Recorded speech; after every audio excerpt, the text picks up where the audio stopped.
بسم اللہ الرحمن الرحیم۔ السلام علیکم۔ ہمارا لاسٹ ٹاپک تھا شرک کے لغوی معنی کیا ہیں؟ اللہ تعالیٰ کے ساتھ کسی کو برابر سمجھنا، اس کے حصہ دار سمجھنا۔ شرک کے لغوی معنی ہیں حصہ داری، سانجھے پن کے۔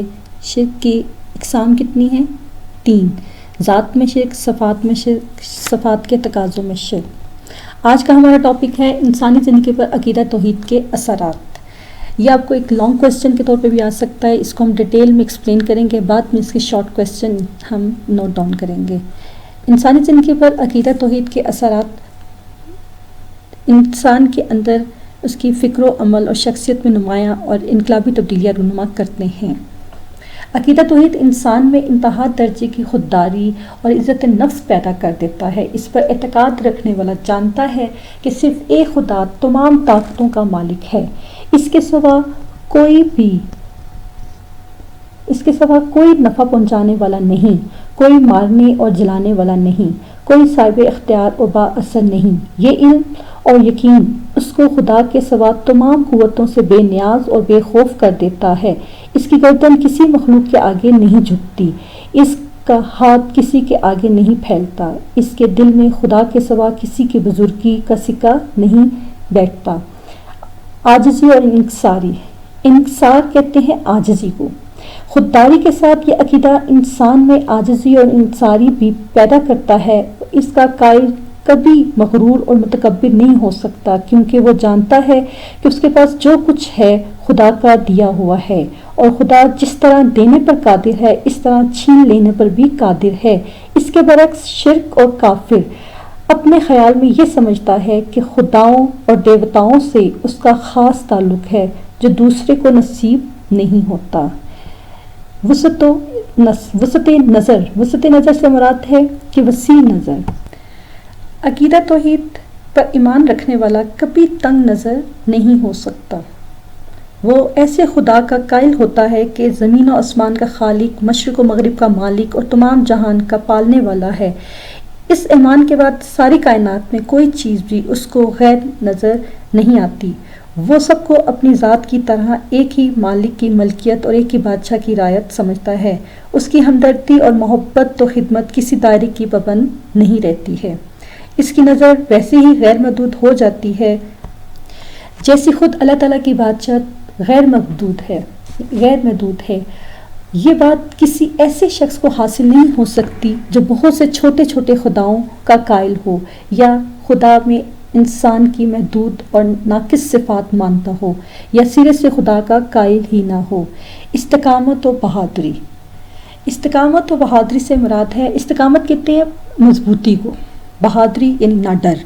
اللہ تعالیٰ پر ایمان لانے سے استقامت اور بہادری پیدا ہوتی ہے۔ مومن جانتا ہے کہ ہر چیز اللہ تعالیٰ کی مخلوق اور محتاج ہے، خدا تعالیٰ ہی سب پر قدرت حاصل رکھتا ہے، لہٰذا اس کے سامنے جھکنا چاہیے اور اس سے ڈرنا چاہیے۔ اس عقیدے کے ذریعے مومن کے دل سے دوسروں کا خوف نکل جاتا ہے اور وہ استقامت و بہادری کی تصویر بن جاتا ہے۔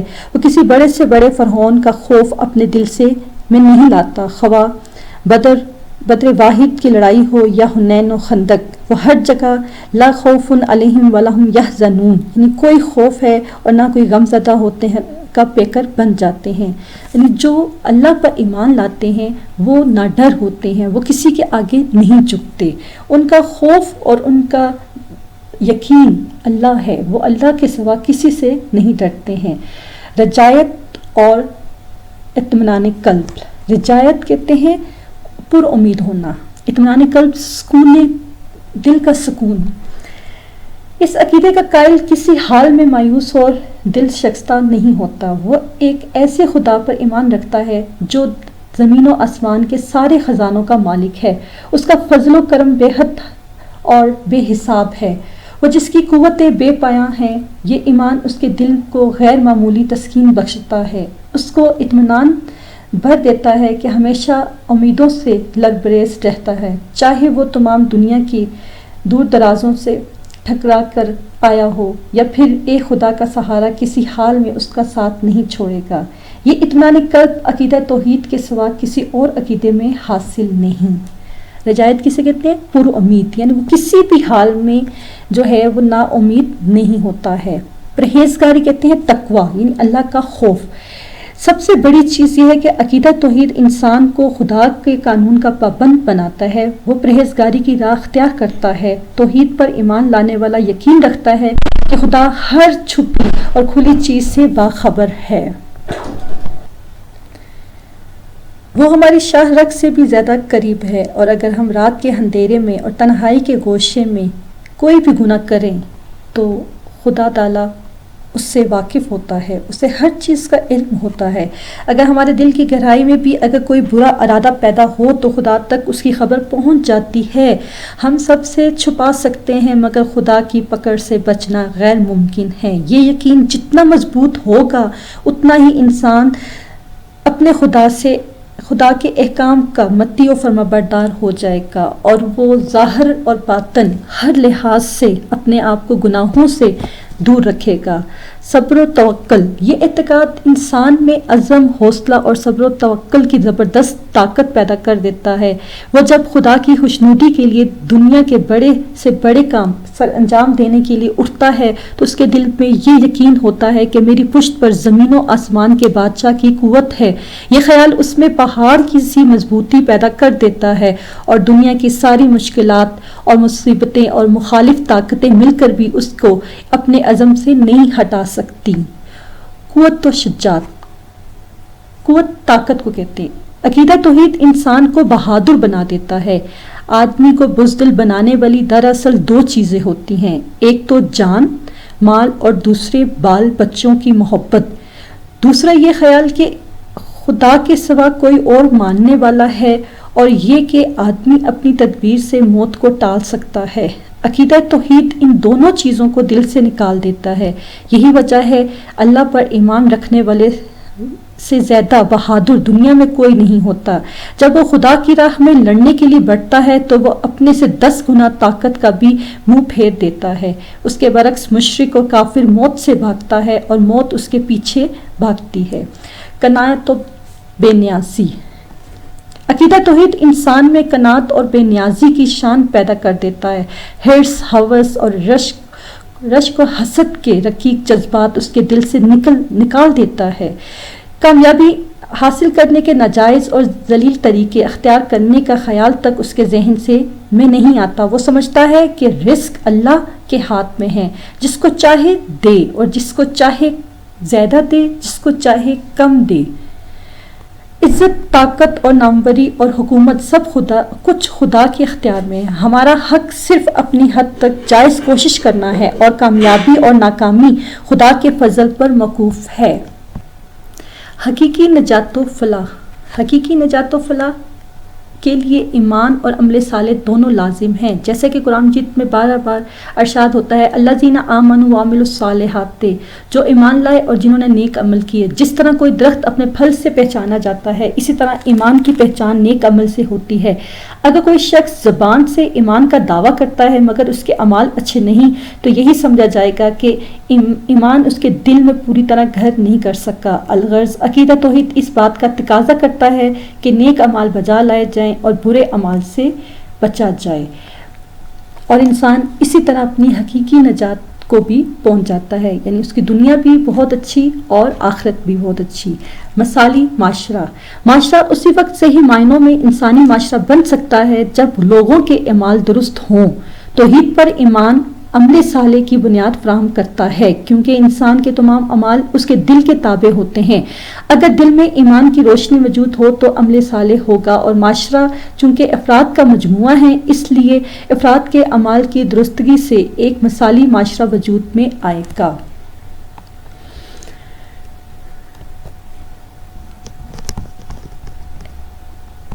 انسانی زندگی پر عقیدہ توحید کے اثرات کیا پڑتے ہیں؟ انسانی زندگی پر عقیدہ توحید پر ایمان لانے کے بعد انسان کے اندر عزت نفس پیدا ہوتی ہے، انکساری آتی ہے، وسعت نظر پیدا ہوتی ہے۔ اگر یہ لانگ کویسچن ہمارا آئے گا تو ہم اس کو ڈیٹیل میں ایکسپلین کریں گے، اب اس کے ہم شارٹ کویسچن کریں گے۔ ایگزامینر آپ سے کویسچن کر سکتا ہے شارٹ بھی، انسانی زندگی پر عقیدہ توحید کے اثرات کیا ہیں؟ انسانی زندگی پر، اس کو آپ اپنی ورڈس میں 2-3 لائنس میں ایکسپلین کرنا ہے. اس کو آپ پوائنٹس میں بھی لکھ سکتے ہیں، جسٹ اس کے آپ ہیڈنگس کو مطلب لکھیں گے تب بھی آپ کا آنسر کریکٹ ہوگا. اگر آپ اس کو 2-3 لائنس میں ایکسپلین کرتے ہیں وہ بھی ٹھیک ہے. جیسے کویشچن آپ سے شارٹ کویشچن کیا جا سکتا ہے کہ انسانی زندگی پر عقیدہ توحید کے اثرات کیا ہیں، تو آپ اس کو ایکسپلین کر سکتے ہیں کہ عقیدہ توحید سے انسان کے اندر عزت نفس پیدا ہوتا ہے، انسان نہ ڈر ہو جاتا ہے، اس کے اندر خوف خدا پیدا ہوتا ہے، وہ ظاہر و باطن اپنے آپ کو گناہوں سے بچاتا ہے. اس طریقے سے آپ اس کو اپنے ورڈس میں ایکسپلین کر سکتے ہیں. 3 لائنس 4 لائنس، اس سے زیادہ نہیں. سم ٹائم ایگزامینر آپ سے اس کی ہیڈنگس کے متعلق بھی پوچھ سکتا ہے. جیسے وہ کویشچن آپ سے کر سکتا ہے کہ عزت نفس سے کیا مراد ہے. اب جس اسٹوڈنٹ نے یہ پڑھا ہوگا اس کو یہ چیز ایکسپلین اپنے ورڈز میں وہ کر لے گا. عزت نفس یعنی خودداری پیدا ہوتی ہے، سیلف رسپیکٹ انسان کے اندر آتی ہے، انسان کسی کے آگے جھکتا نہیں ہے. انکسار کسے کہتے ہیں؟ انکسار کہتے ہیں عاجزی کو. یعنی عزت نفس انسان کے اندر جب پیدا ہوتی ہے تو وہ اپنے آپ میں عاجزی بھی لے کے آتا ہے، وہ صرف اپنے اللہ کو بڑا جانتا ہے، وہ عاجز ہو جاتا ہے. اپنے ورڈز میں ہم اس کو ایکسپلین کر سکتے ہیں. وسعت نظر سے کیا مراد ہے کہ عقیدہ توحید کا جو قائل انسان ہے وہ تنگ نظر نہیں ہوتا، اس کی نظر جو ہے وہ وسیع ہو جاتی ہے، اس کا توکل اللہ کی ذات پر ہوتا ہے. استقامت و بہادری سے کیا مراد ہے کہ عقیدہ توحید کو ماننے والا شخص جو ہے وہ بہادر ہوتا ہے، مضبوط ہوتا ہے، کیسے بھی حالات کیوں نہ ہو وہ اپنے آپ کو اللہ کے سوا کسی کے آگے نہیں جھکاتا. رجایت اور اطمینان قلب، عقیدہ توحید کو ماننے والا رجایت یعنی پر امید ہوتا ہے، اور اطمینان قلب اس کے اندر پیدا ہوتا ہے، یعنی سکون اس کے اندر ہوتا ہے، اسے کسی چیز کا خوف نہیں ہوتا ہے. پرہیزگاری سے کیا مراد ہے؟ پرہیزگاری سے مراد ہے کہ انسان تقوی اختیار کرتا ہے، وہ اپنے آپ کو گناہوں سے بچاتا ہے، اور وہ اپنے گناہوں کا ارتکاب اگر ہو جائے تو اس پر معافی مانگتا ہے، عمل صالح کرتا ہے. یہاں ایک کویشچن سیکنڈ پیراگراف میں آپ کا بنتا ہے، نجات و فلاح کے لیے کون سا عمل ضروری ہے؟ یہ بورڈ کے پوائنٹ آف ویو سے بڑا امپورٹنٹ کویشچن ہے. نجات و فلاح کے لیے ایمان اور عمل صالح دونوں ضروری ہیں. عمل صالح یعنی نیک اعمال کرنا. الذین آمنوا وعملوا الصالحات، الذین وہ لوگ جو آمنوا ایمان لائے، وعملوا الصالحات اور جنہوں نے نیک عمل کیے. بعض دفعہ یہ آیت بھی شارٹ کویشچن میں آ جاتی ہے کہ اس آیت سے کیا مراد ہے. یعنی اس آیت سے مراد کیا ہے کہ وہ لوگ جو ایمان لائے جنہوں نے نیک عمل کیے. اب جو انسان نیک عمل کرتا ہے اس کا اجر اسے دنیا میں بھی ملتا ہے، اس کا اجر اس کو آخرت میں بھی ملتا ہے. اگر ہم نے 100 گناہ کر لیے ہیں اور اس گناہ کے بعد ہم معافی مانگتے ہیں تو اللہ تعالیٰ بہت غفور و رحیم ہے. جیسے ہم نے پہلے پڑھا تھا، اللہ تعالیٰ دنیا کا ہر گناہ معاف کرنے پہ قادر ہے. اللہ کیا نہیں معاف کرے گا؟ اللہ اپنے ساتھ شرک کو معاف نہیں کرے گا. اللہ عقائد میں سے کسی عقیدے کو ہم تبدیل کرتے ہیں تو اللہ ہمیں نہیں معاف کرے گا. کیوں؟ ہم دائرہ اسلام سے خارج ہو جاتے ہیں. عقیدہ توحید کس بات کا تقاضا کرتا ہے؟ عقیدہ توحید اس بات کا تقاضا کرتا ہے کہ نیک اعمال بجا لائے اور برے اعمال سے بچا جائے. مطلب انسان اپنے آپ کو نیکیوں کی طرف راغب رکھے، برائیوں سے اپنے آپ کو بچا کے رکھے. یہ ہمارا آج کا ٹاپک تھا، عقیدہ توحید پر انسانی زندگی کے کیا اثرات ہیں. اس کے شارٹ کویشچن اور لانگ کویشچن دونوں ہم نے اس کو ایکسپلین کیا ہے. اور اس کا اگر شارٹ کویشچن آئے تب بھی آپ نے اس کو اپنے ورڈز میں لکھ سکتے ہیں، اور اگر لانگ کویشچن آئے تو اس میں اور بھی ہیڈنگز آپ اس میں. ہمارا نیکسٹ ٹاپک ہے رسالت. عقائد میں رسالت دوسرے نمبر پر آتا ہے. پہلا عقیدہ توحید ہے، اور اس پہ لانگ کویشچن آئے گا، عقیدہ رسالت کی وضاحت کریں. عقیدہ رسالت کے بارے میں آپ کیا جانتے ہیں؟ عقیدہ رسالت کو مفصل نوٹ لکھیں. اور اس کے شارٹ کویشچن اور MCQs ہم لوگ بعد میں کریں گے، اس کو ایکسپلین ہم پہلے کریں گے. عقیدہ رسالت اسلامی عقائد میں توحید کے بعد کس کا درجہ آتا ہے؟ عقیدہ رسالت کا. رسالت کے لفظی معنی ہے پیغام پہنچانا، اور پیغام پہنچانے والے کو رسول کہا جاتا ہے. اسلامی اصطلاح میں رسول اس شخص کو کہا جاتا ہے جسے اللہ تعالیٰ نے اپنے احکام کی تبلیغ کے لیے اپنی مخلوق کی طرف بھیجا ہو. رسول کو نبی بھی کہا جاتا ہے. نبی کے معنی خبر دینے والا. چونکہ رسول لوگوں کو اللہ تعالیٰ کے ارشادات سے آگاہ کرتا ہے اس لیے اسے نبی بھی کہا جاتا ہے. انبیاء اور رسول اپنے معاشرے کے بے حد نیک اور پارسا انسان ہوتے ہیں جن پر اللہ تعالیٰ وحی کے ذریعے اپنے احکام نازل فرماتا ہے. وحی کے لغوی معنی چپکے سے دل میں کوئی بات ڈالنا، اشارہ کرنا۔ وحی کی اقسام کتنی ہیں؟ 2۔ وحی خفی، وحی جلی۔ وحی خفی سے مراد ہے وہ وحی جس میں فرشتے کی صرف آواز آتی ہے، مطلب فرشتہ پردے کے پیچھے ہوتا ہے، آواز آتی ہے، نظر نہیں آتا۔ وحی جلی سے مراد وہ وحی جس میں فرشتہ باقاعدہ نظر آتا ہے، جس میں فرشتے کی شکل نظر آتی ہے۔ وحی کی 2 اقسام ہیں۔ وحی کے طریقے جو ہیں، مطلب اس کے مختلف طریقوں سے وحی نازل ہوتی ہے۔ اس میں ہے کہ جو اللہ تعالیٰ کبھی فرشتے کے ذریعے پیغام بھیجتے ہیں، کبھی براہ راست اس پیغمبر کے دل میں بات ڈال دی جاتی ہے، کبھی پردے کے پیچھے سے آواز سنوا دی جاتی ہے، کبھی گھنٹی کی آواز سے وحی کا اشارہ مل جاتا ہے۔ نبوت کی ضرورت کیوں پیش آئی؟ مطلب اللہ تعالیٰ نے اپنے پیغمبر جو ہیں وہ دنیا میں کیوں بھیجے؟ خدا کی اطاعت کے لیے، خدا کی ذات و صفات اور اس کے پسندیدہ طریقے اور آخرت کی جزا و سزا کے متعلق صحیح علم کی ضرورت ہے، اور یہ علم ایسا ہونا چاہیے کہ جس پر ہمیں یقین کامل یعنی ایمان حاصل ہو۔ اللہ تعالیٰ نے انسان کو اتنے سخت امتحان میں نہیں ڈالا کہ وہ خود اپنی کوشش سے یہ علم حاصل کرے، بلکہ اس نے خود انسانوں ہی میں سے بعض برگزیدہ بندوں یعنی پیغمبروں کو وحی کے ذریعے یہ علم عطا کیا اور ان کو حکم دیا کہ دوسرے بندوں تک اس علم کو پہنچا دیں۔ عام انسانوں پر اب صرف اتنی ذمہ داری ہے کہ وہ خدا کے پیغمبروں کو پہچانیں۔ جب ان کو معلوم ہو جائے کہ فلاں شخص حقیقت میں خدا کا سچا پیغمبر ہے، تو ان پر فرض ہے کہ جو کچھ وہ تعلیم دیں اس پر ایمان لائیں، اور جو کچھ وہ حکم دیں اس کو تسلیم کریں، اور جس طریقے پر وہ چلیں اس کی پیروی کریں۔ اللہ تعالیٰ نے جس طرح ایک ایک ہنر اور ایک ایک علم و فن کی خاص قابلیت رکھنے والے انسان پیدا کیے ہیں، ایسے ہی اللہ تعالیٰ نے انسان پیدا کیے ہیں جن میں خود خدا کو پہچاننے کی اعلیٰ قابلیت تھی۔ اس نے ان کو دین اور اخلاق کی شریعت کا علم اپنے پاس سے عطا کیا اور ان کو اس خدمت کے لیے مقرر کر دیا کہ وہ دوسروں کو ان چیزوں کی تعلیم دیں۔ یہی لوگ ہیں جن کو ہماری زبان میں نبی یا رسول یا پیغمبر کہا جاتا ہے۔ جب یہ معلوم ہو گیا کہ سچا اور سیدھا رستہ وہی ہے جو خدا کی طرف سے خدا کے پیغمبر بتائیں، تو یہ بات خود بخود سمجھ آ جاتی ہے کہ پیغمبر پر ایمان لانا اور اس کی اطاعت اور پیروی کرنا تمام انسانوں کے لیے ضروری ہے۔ جو شخص پیغمبر کے طریقے چھوڑ کر خود اپنی عقل سے کوئی رستہ، کوئی طریقہ نکالتا ہے، وہ یقیناً گمراہ ہوتا ہے۔ نبی اور رسول میں فرق کیا ہے؟ سب سے پہلے یہ چیز ہم کلیئر کریں گے کہ رسول صاحب کتاب ہوتا ہے، رسول صاحب شریعت ہوتا ہے، اس پر نئی کتاب نازل ہوتی ہے۔ جو نبی ہے وہ سابقہ کتاب کو لے کے چلتا ہے، سابقہ کتاب کے احکامات پر عمل کرتا ہے، اس پر نئی شریعت نازل نہیں ہوتی ہے۔ اللہ تعالیٰ نے تمام انسانوں کے لیے پیغمبر جو ہیں انسانی شکل میں بھیجے ہیں۔ اب نبی اور رسول کا بشر ہونا ایسا ہے کہ حضرت انبیاء کرام کی پہلی خصوصیت تو یہ ہے کہ ان کا تعلق ہمیشہ بنی نوع انسان سے رہا ہے۔ اللہ تعالیٰ نے انسانوں کی ہدایت اور رہنمائی کے لیے ہمیشہ کسی انسان ہی کو پیغمبر بنا کر بھیجا، کسی جن یا فرشتے کو نہیں۔ اللہ تعالیٰ کے محبوب اور مقبول بارگاہ ہونے کے باوجود وہ اس کی طرف سے بڑی بڑی حیرت انگیز جتنی بھی وحدانیت ہے اللہ تعالیٰ کی، اللہ تعالیٰ نے جتنا بھی اس دنیا کا نظام چلایا ہے اس کو سب کچھ اللہ قادر مطلق ہے۔ اللہ تعالیٰ نے ان سب چیزوں کے لیے رسول کو، نبی کو بشر بنا کر بھیجا ہے تاکہ ہم جیسے انسان اس چیز پر کوئی آبجیکشن نہ کر سکیں۔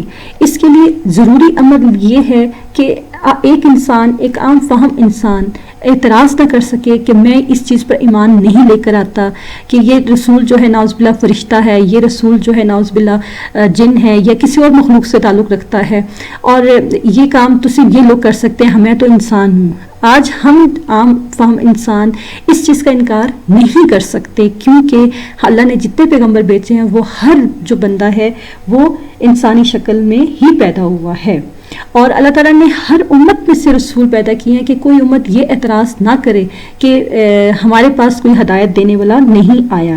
سورۃ نحل آیت نمبر 21 میں اللہ تعالیٰ ارشاد فرماتے ہیں وَلَقَدْ بَعَثْنَا فِي كُلِّ أُمَّةٍ رَسُولًا، اور ہم نے اٹھائے ہر امت میں سے رسول۔ بعض روایات کے مطابق پیغمبروں کی کل تعداد 1,24,000 ہے، اور اللہ تعالیٰ نے بعض کا ذکر قرآن میں کیا ہے اور بعض کا ذکر قرآن میں نہیں کیا۔ وہ کیوں؟ کیونکہ اللہ تعالیٰ نے قرآن میں تذکرہ چند ذکر کیا ہے جس کا مقصد بھی یہ ہے کہ ہم امت محمدیہ ان کے واقعات سنیں اور ان کی قوموں پہ جو عذاب آئے ہیں، جو ان کے ساتھ اللہ تعالیٰ نے ان کو وحید دی ہے، اس سے ہم لوگ الرٹ ہوں اور ہم اپنے آپ کو برائیوں سے بچا سکیں۔ اللہ تعالیٰ نے بعض کا ذکر ہم پر کیا ہے اور بعض کا ذکر ہم پہ اس لیے بھی نہیں کیا کہ ہم جو ہیں اپنے نبی کی جو تعلیمات ہیں ان کو ہم آسانی سے سمجھ سکیں، اور ہم پر لازم کر دیا ہے کہ ہم نے کسی بھی رسول میں فرق نہیں کرنا۔ کیوں؟ خود اللہ تعالیٰ قرآن پاک میں سورۃ بقرہ میں آیت نمبر 285 میں ارشاد فرماتے ہیں لا نفرق بین احد من رسولہ، ہم اس کے رسولوں میں باہم کوئی فرق بھی نہیں کرتے ہیں۔ ہم اس کے رسولوں میں، یعنی اللہ تعالیٰ خود کہہ رہے ہیں کہ ہم اپنے جو رسول ہیں ان کے میں کوئی بھی باہم فرق نہیں کرتے ہیں۔ تو اس لیے اسلام ہمیں اس چیز کی اجازت نہیں دیتا کہ ہم اپنے رسولوں میں کوئی فرق کریں۔ اگر کوئی اپنے رسولوں میں فرق کرتا ہے تو اصل میں کیا ہے، وہ انکار رسالت کر رہا ہوتا ہے۔ انکار رسالت کیا کہ بعض لوگ جو ہیں وہ کہتے ہیں میں عقیدہ رسالت پر ایمان لاتا ہوں، مطلب میں اپنے نبی پر ایمان لے کے آیا ہوں، میں باقی انبیاء کو نہیں مانتا۔ تو اللہ تعالیٰ نے اس چیز کو منع کیا ہے، اور قرآن پاک میں سورۃ نساء میں آیت نمبر 150 اور 151 میں اللہ تعالیٰ ارشاد فرماتے ہیں جو لوگ منکر ہیں اللہ سے اور اللہ کے رسولوں سے اور چاہتے ہیں کہ فرق نکالیں اللہ میں اور اس کے رسولوں میں، اور کہتے ہیں کہ ہم مانتے ہیں بعضوں کو اور نہیں مانتے بعضوں کو، اور چاہتے ہیں کہ نکالیں ان کے بیچ میں ایک راہ، ایسے لوگ تو اصل میں کافر ہیں۔ مطلب اللہ تعالیٰ خود اس چیز کا اقرار کر رہے ہیں کہ جو لوگ اللہ کے رسولوں کا انکار کرتے ہیں اصل میں کیا ہے، وہ کافر ہیں۔ اب بعض لوگ کچھ انبیاء کو مانتے ہیں اور کچھ کو نہیں مانتے، تو وہ کیا ہے، رسالت کا انکار کرتے ہیں۔ اور جو رسالت کا انکار کر رہا ہے، جیسے میں نے آپ کو پہلے بتایا تھا کہ عقائد میں سے کسی ایک عقیدے کا انکار کرنا اصل میں عقیدہ توحید کا انکار کرنا ہے، اور جو عقائد میں رد و بدل کرتا ہے بغیر کسی آبجیکشن کے، ہم اسے کہتے ہیں کہ وہ کافر ہے۔ اسی طرح بعض رسولوں کو ماننا اور بعض کو نہ ماننا بھی کفر میں آتا ہے۔ اب ہمارا جو احادیث کی روشنی میں ہمیں پتہ ہے 1,24,000 پیغمبر آئے ہیں، ہم نے ان پر ایمان لے کر آنا ہے، لیکن ہم تعلیمات کن کی مانیں گے، ہم احکامات وہی مانیں گے جو ہمارے نبی پر نازل ہیں۔ کیوں؟ وقت کے ساتھ ساتھ وہ کتب، وہ جو احکامات ہیں وہ تبدیل ہوتے رہے ہیں، کچھ لوگوں نے تبدیل کیے اور وہ ہمارے لیے ضروری نہیں، صرف ایمان لے کر آنا ہے۔ اللہ نے ہمیں امت وسطیٰ پیدا کیا ہے۔ امت وسطیٰ کسے کہتے ہیں؟ درمیانی امت کو، کہ ہم اپنے سے پہلو پر بھی جو ہے گواہی دیں گے اور اپنے بعد آنے والے لوگوں کی بھی گواہی دیں گے۔ اسی طریقے سے جو لوگ اپنے نبیوں کا انکار کرتے ہیں، جو امت محمدیہ میں سے جو 1,24,000 پیغمبروں کو نہیں مانتے ہیں، تو وہ کیا ہیں؟ کافر ہیں۔ خود اللہ تعالیٰ اس چیز کا اقرار کر رہے ہیں کہ جو نہیں مانتے یعنی درمیانی راستہ نکالتے ہیں تو ان کے لیے کیا ہے، وہ کفر ہیں۔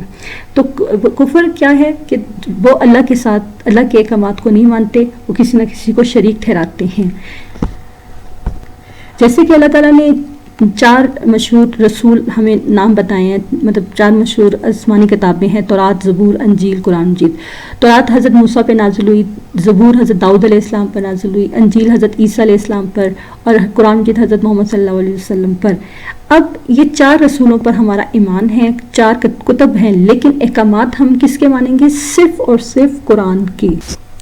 اب ہم اس کے شارٹ کویسچن کریں گے۔ اسلامی قائد میں توحید کے بعد کس کا نمبر آتا ہے؟ رسالت کا۔ اسلامی قائد میں سب سے پہلا عقیدہ توحید ہے اور توحید کے بعد رسالت آتا ہے۔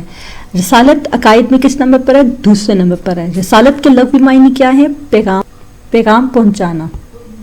پیغام پہنچانے والے کو رسول کہا جاتا ہے۔ اسلامی اصطلاح میں رسول سے کیا مراد ہے؟ رسول ایسے شخص کو کہا جاتا ہے جسے اللہ تعالیٰ نے اپنے احکام اور تبلیغ کے لیے اپنی مخلوق کی طرف بھیجا ہو۔ رسول کو ڈیش بھی کہا جاتا ہے، نبی بھی کہا جاتا ہے۔ نبی کے لفظی معنی کیا ہے؟ خبر دینے والا۔ وحی کے لفظی معنی کیا ہے؟ دل میں چپکے سے بات ڈالنا۔ یہاں پھر میں ریپیٹ کروں گی، نبی اور رسول میں کیا فرق ہے؟ نبی سابقہ کتاب کو لے کے چلتا ہے، اور رسول جو ہے وہ صاحب شریعت ہوتا ہے، رسول پر کوئی کتاب نازل ہوتی ہے، اور نبی سابقہ کتاب کو لے کے چلتا ہے۔ وحی کے لفظی معنی دل میں چپکے سے کوئی بات ڈالنا، اشارہ کرنا۔ وحی کی اقسام کتنی تھی میں نے بتائی تھی آپ کو، وحی کی 2 اقسام ہے، وحی خفی، وحی جلی۔ وحی خفی سے کیا مراد ہے؟ وہ وحی جس میں صرف فرشتے کی آواز آتی ہے، وحی جلی یعنی جو ظاہر ہو، جس میں فرشتہ باقاعدہ نظر آتا ہے۔ وحی کے طریقے کتنے ہیں؟ براہ راست اس کے دل میں ڈالنا یا پردے کے پیچھے سے آواز سنوانا۔ اب یہ آیت کا ترجمہ ہوگا، وما اور نہیں، کانا ہے لبشرن بشر کے لیے، ان کے یکلم اللہ کہ اللہ سے کلام کرے، الا سوائے وحین وحی، او یا من سے ورائے پیچھے حجابن پردے کے، او یا یرسلا بھیجے رسولن رسول فیوحیا وحی کرے باذنہ حکم ساتھ اس کے، ما یشاء جس سے وہ چاہتا ہے۔ یعنی کسی بشر کا مقام نہیں کہ اللہ سے ہم کلام کرے، مگر ہاں یا تو وہ وحی سے یا کسی پردے کے پیچھے سے یا کسی فرشتے یعنی قاصد کو بھیج دے، سو وہ وحی پہنچا دے اللہ کے حکم سے جو اللہ کو منظور ہوتا ہے۔ یعنی اس آیت مبارکہ میں اللہ تعالیٰ کس چیز کی طرف اشارہ فرما رہے ہیں کہ وحی کے طریقے اللہ بتا رہے ہیں، یعنی کسی بشر کا کوئی مقام نہیں کہ وہ اللہ تعالیٰ سے ہم کلام ہو سکے۔ اللہ اپنا پیغام کس کے ذریعے بھیجتا ہے؟ وحی کے ذریعے بھیجتا ہے۔ اور اللہ تعالیٰ کے پیغام بھیجنے کا مقصد کیا ہے کہ اللہ تعالیٰ کا جو پیغام اللہ اپنے قاصد کو بھیج رہا ہے، اپنے پیغمبر تک بھیج رہا ہے، تو اس کا مقصد کیا ہے کہ وہ لوگوں تک اللہ کا پیغام پہنچائے۔ پھر نیکسٹ آیت میں ہے کہ اللہ تعالیٰ نے دنیا کے ڈیش اقوام کی طرف رسول بھیجے، اللہ تعالیٰ نے دنیا کی مختلف اقوام کی طرف رسول بھیجے۔ اس کا مقصد کیا تھا کہ کوئی انسان یہ آبجیکشن نہ کرے کہ اللہ تعالیٰ نے وہ رسول ہمارے پاس نہیں آئے۔ اللہ تعالیٰ نے وہ رسول کیوں بھیجے؟ کہ ہر بنی نوع انسان کے پاس اللہ کا پیغام پہنچ سکے۔ وہ اس وقت کے جو احکامات تھے، وہاں کے دور کے مطابق اللہ تعالیٰ نے اپنے احکامات کو بھیجے۔ نیکسٹ آپ کی آیت ہے، وَلَقَدْ اور پس تحقیق باسنا ہم نے بھیجے، ہم نے اٹھائے، فی سے کل ہر امت سے رسولن رسول، اور ہم نے ہر امت سے رسول اٹھائے۔ مطلب اس میں اللہ تعالیٰ خود اس چیز کا اقرار کر رہے ہیں کہ ہم نے ہر امت میں سے رسول اٹھائے، کوئی امت ایسی نہیں جس کے پاس رسول نہ ہو۔ اور روایات کے مطابق انبیاء کی کل تعداد کتنی ہے؟ 1,24,000۔ اور اللہ تعالیٰ نے قرآن مجید میں کتنے انبیاء کا ذکر کیا؟ چند ایک کا تذکرہ کیا ہے اللہ تعالیٰ نے، مطلب اللہ نے اپنے 1,24,000 پیغمبروں کا تذکرہ نہیں کیا۔ تو اس سے کیا چیز ظاہر ہو رہی ہے کہ ہم لوگ اپنا جو ہے ہمارا جو عقیدہ ہے وہ کیا ہے؟ 1,24,000 پیغمبر اللہ تعالیٰ کے اس دنیا میں تشریف لائے ہیں، اور رسول مشہور کتنے ہیں؟ 4۔ اللہ تعالیٰ نیکسٹ آیت میں اللہ تعالیٰ ارشاد فرماتے ہیں، وَلَقَدْ اور پس تحقیق ارسلنا ہم نے بھیجے رسولن رسول، من سے قبلی کا آپ سے پہلے، منہم ان کا من جو قصصنا قصہ بیان کیا، حال بیان کیا، علیہ کا آپ پر، ومنہم اور ان میں سے من لم نہیں نقصص بیان کیا، علیہ کا آپ پر۔ اللہ تعالیٰ ارشاد فرمائے کہ ہم نے آپ سے پہلے بہت سے رسول بھیجے، جن میں سے بعض کا حال ہم نے آپ کو بیان کیا اور ان میں سے بعض کا حال ہم نے آپ سے بیان نہیں کیا۔ اس کا مقصد کیا ہے کہ اللہ تعالیٰ نے ہمیں خود اس چیز کا اقرار کیا کہ 1,24,000 پیغمبر جو ہیں وہ وہی حدیث کی روشنی ہمیں پتہ، لیکن اللہ تعالیٰ نے ان کا سب کا تذکرہ ہمارے ساتھ نہیں کیا۔ تو اس سے کیا چیز ظاہر ہوتی ہے کہ اللہ تعالیٰ نے خاتم النبیین حضرت محمد صلی اللہ علیہ وآلہ وسلم کو قیامت تک کے مسلمانوں کے لیے آخری رسول بنا کر بھیجا ہے، اور ہمارا ایمان ہے کہ 1,24,000 پیغمبر آئے ہیں، لیکن وقت کے ضرورت کے تحت ہم لوگوں نے صرف جو ہے اپنے نبی کے احکامات پر عمل کرنا ہے، اور ہم پر لازم ہے کہ ہم تمام انبیاء کی نبوت پر بھی ایمان لائیں گے۔ اب نیکسٹ جو آیت ہے اس میں ہے، لا نہیں نفرقو ہم فرق کرتے بینا درمیان، احدین کسی ایک میں، من رسولی رسول میں، یعنی اللہ تعالیٰ خود اس چیز کا اقرار کرے کہ ہم اس کے رسولوں میں باہم کوئی فرق بھی نہیں کرتے۔ اب اس کا کیا مقصد ہے کہ اللہ تعالیٰ نے تمام رسول اللہ کے جو ہیں اللہ کے لیے برابر ہیں۔ اللہ کے رسول اللہ کے لیے برابر کیوں ہیں؟ کہ اللہ تعالیٰ نے نبوت کا جو درجہ سب کو ایک ساتھ دیا ہے، اور انبیاء جو سب انبیاء کو ڈیش مانا جائے، سچا اور پاکیزہ مانا جائے، اور سب کا ادب و احترام بھی کیا جائے۔ یہاں پہ ایک کوشچن آپ کو بنتا ہے کہ اگر بعض پیغمبروں پر ایمان لایا جائے اور بعض پر انکار کیا جائے تو اس پہ اسلام کیا کہتا ہے؟ بعض رسولوں پر ایمان لایا جائے اور بعض کا انکار کیا جائے تو اس پہ اللہ تعالیٰ جو ہیں وہ انسان کو کفر کا درجہ عطا کرتے ہیں، یعنی اللہ تعالیٰ اس چیز کو پسند نہیں کرتے ہیں کہ بعض رسولوں کو مانا جائے اور بعض کا انکار کیا جائے۔ اب یہ اس میں اللہ تعالیٰ نے بذریعہ وحی سورۃ نساء میں اللہ تعالیٰ نے ارشاد فرمایا ہے، ان الذین، بے شک وہ لوگ، یکفرون، کفر کرتے ہیں، باللہ، اللہ کے ساتھ، ورسولہ، اور رسول کا، یریدون، اور چاہتے ہیں، ان یفرقوا، کہ وہ فرق کریں، بینا، درمیان، اللہ و رسولہ، اللہ اور اس کے رسول کے، ویقولون، اور کہتے ہیں، نؤمن، ہم ایمان لائے، بعدن، بعد پر، نکفر، اور انکار کرتے ہیں، بے بعدن، بعد کا، ویریدون، اور چاہتے ہیں، ان یتخذوا، کہ وہ پکڑیں، بینا، درمیان میں، ذالکا، یہ، سبیلاً، راستہ، اولئک، پس وہی لوگ، ہم الکافرون، اور وہی لوگ کفر کرتے ہیں، حقاً، اصل میں، یعنی وہ لوگ جو بعض انبیاء کو پر ایمان لاتے ہیں، بعض کا انکار کرتے ہیں، اور وہ چاہتے ہیں کہ ہم بعض کو مانیں اور بعض کو نہ مانیں، تو اصل میں وہ کس چیز کا انکار کر رہے ہیں؟ رسالت کا انکار کرتے ہیں، اور وہ لوگ کیا ہیں؟ کافر ہیں۔ یعنی بعض لوگ بعض رسولوں کو مانتے ہیں اور بعض پر نہیں مانتے، تو اس بارے میں اسلام کیا کہتا ہے کہ ایسے لوگ کافر ہیں۔ ایز اے مسلم ہم سب پر فرض ہے کہ ہم 1,24,000 پیغمبروں پر ایمان لائیں گے، اور ہم لوگ تعلیمات صرف قرآن پاک کے احکامات پر عمل کریں گے، کیونکہ وقت کے ساتھ ساتھ ان کتب میں جو ہے کچھ انسانوں نے تبدیلی کی ہے، اور وقت کے ساتھ ساتھ ان کی تعلیمات جو ہے رد و بدل ہونے کی وجہ سے اس پر ہم لوگ عمل نہیں کر سکتے۔ رسول کی ضرورت کیوں پیش آئی؟ اللہ تعالیٰ نے انسانوں کی شکل میں رسول بھیجے تاکہ ایک انسان اپنی راہ راست کو پہچان سکے، اپنی زندگی میں کا مقصد سمجھ سکے، دنیا میں آنے کا مقصد اس کو سمجھ سکے۔ اور رسول کا اصل مقصد یہ ہے کہ اللہ تعالیٰ کے احکامات پہلے رسول عمل کرتے ہیں اور وہ پھر عملاً کر کے دکھاتے ہیں، اور ایک عام انسان کے لیے بھی مشکل نہیں ہوتا۔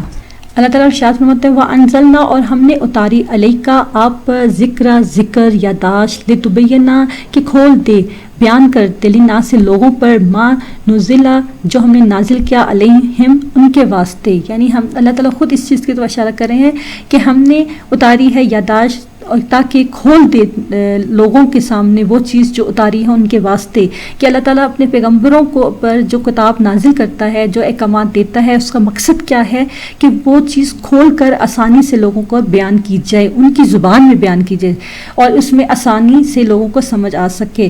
نیکسٹ جو آپ کا ہے کویشچن بنتا ہے کہ ایک نبی کی عملی زندگی کن اصولوں کا عملی مظاہرہ ہے؟ کہ ایک نبی کی عملی زندگی جو ہے وہ اس کی کتاب کا عملی مظاہرہ ہے، جیسے آپ صلی اللہ علیہ وسلم کی خود اپنی زندگی جو ہے قرآنی اصولوں پر مبنی ایک عملی مظاہرہ ہے، یعنی آپ نے اپنی زندگی میں وہی کچھ عملاً کر کے دکھایا جو قرآن پاک میں اللہ تعالیٰ نے ارشاد فرمایا ہے۔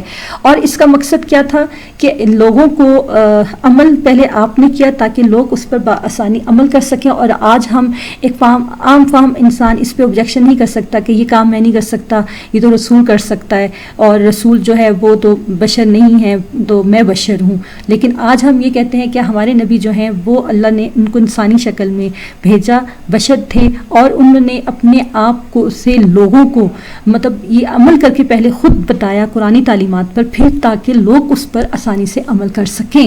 اللہ تعالیٰ نے پیغمبروں کا رتبہ جو ہے وہ ایک عام انسان کی نسبت زیادہ رکھا ہے، کیوں؟ وہ اللہ کے برگزیدہ بندے ہیں، نیک بندے ہیں، اور اللہ تعالیٰ نے ان کو خود اپنی منشا سے ان کو منتخب کیا ہے۔ اور یہ کسی کی خواہش پر نہیں ہوتا کہ کوئی یہ چاہے کہ میں پیغمبر بن جاؤں، میں رسالت کا اقرار کرنا چاہتا ہوں، یا مجھے اللہ پیغمبر کیوں نہیں بناتا۔ یہ اللہ تعالیٰ جسے چاہتا ہے اس کو نواز دیتا ہے۔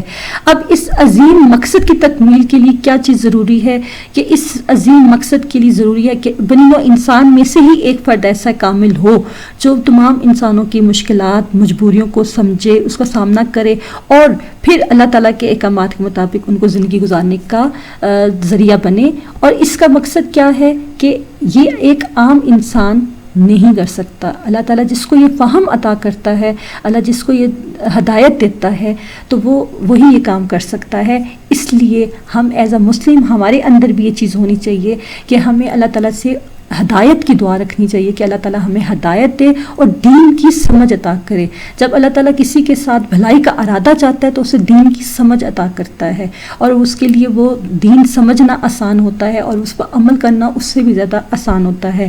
تو آج کے ہمارے اس لیکچر میں کیا چیز ہم نے دیکھی کہ ہمارا ایمان کس چیز پر ہونا چاہیے. 1,24,000 پیغمبر ہیں اور اللہ کے نبی کے بعد یعنی آخری نبی کون ہے؟ حضرت محمد صلی اللہ علیہ وسلم. پہلے نبی، سب سے پہلے جو نبی دنیا میں تشریف لائے وہ کون تھے؟ حضرت آدم علیہ السلام. ٹھیک ہے. اب 1,24,000 پیغمبروں کا ذکر تو قرآن میں نہیں ہے لیکن چند ایک کا تذکرہ ہے. احادیث کی روشنی میں ہمیں ان کے کل ڈیجٹس پتہ چل جاتے ہیں کہ اتنے انبیاء تشریف لائے ہیں. اب ہمارا کیا ہے کہ ہم نے اپنے نبی کی رسالت کے ساتھ کسی دوسرے کو رسول تسلیم نہیں کرنا. یعنی ہمارا کیا عقیدہ ہے؟ عقیدہ رسالت اصل میں یہ ہے کہ ہم نے یہ عقیدہ رکھنا ہے کہ ہمارے نبی کے بعد کوئی نبی بھی نہیں آئے گا. جیسے آپ صلی اللہ علیہ وسلم کی حدیث ہے کہ اگر میرے بعد کوئی نبی ہوتا تو کون ہوتا؟ حضرت عمر بن خطاب ہوتے. مطلب خود ہمارے نبی اپنی حدیث میں فرما کے گئے ہیں. اب جو بھی نبوت کا دعویٰ کر رہا ہے تو وہ کیا کر رہا ہے؟ جھوٹ بول رہا ہے کہ میں نبی ہوں، کیونکہ اللہ کے حکم کے مطابق آخری نبی جو ہیں مہر نبوت، جو ختم نبوت کی مہر ہے وہ ہمارے نبی صلی اللہ علیہ وسلم پر آ کر ختم ہو جاتی ہے اور آپ کے بعد نبوت کا سلسلہ ختم. اور اللہ تعالیٰ نے آپ کے دین کی حفاظت کی ہے، 1400 سال قرآن کی حفاظت کی ہے. آج ہمارے پاس ویسے ہی سیرت طیبہ کی بکس کے ذریعے، علماء کے ذریعے ہم پر اسلام جو ہے وہ پہنچا ہے. اور ہمارا عقیدہ بھی یہی ہے کہ ہمارے نبی آخری نبی ہیں اور آپ کے بعد کوئی نبی نہیں آئے گا. جو بھی نبوت کا دعویٰ کر رہا ہے یا کوئی ایمان لاتا ہے تو وہ کیا کر رہا ہے؟ وہ رسالت کا انکار کرتا ہے اور رسالت کا انکار جو کر رہا ہے وہ کیا ہے؟ کفر کر رہا ہے. عقائد کے کسی بھی عقیدے میں رد و بدل کرنے سے کیا ہوگا؟ وہ کفر ہوگا. تو آج کے ہمارے کچھ کویسچنز جو ہیں امپورٹنٹ کویسچن جو بورڈ پوائنٹ آف ویو سے میں تھوڑے ریپیٹ کر دیتی ہوں کہ رسالت کے لغو معنی کیا ہے؟ پیغام پہنچانا. اور پیغام پہنچانے والے کو رسول کہتے ہیں. نبی اور رسول میں کیا فرق ہے؟ نبی سابقہ کتاب کو لے کے چلتا ہے اور رسول جو ہے اس پر نئی کتاب سے شریعت نازل ہوتی ہے. وحی کے لفظ معنی چپکے سے کوئی بات دل میں ڈالنا. وحی کی کتنی اقسام ہیں؟ انبیاء کی کل تعداد کیا ہے؟ اور جو بعض انبیاء پر ایمان لاتے ہیں، بعض کا انکار کرتے ہیں، ان کے بارے میں قرآن ہمیں کیا کہتا ہے؟ آج کا ہمارا ٹاپک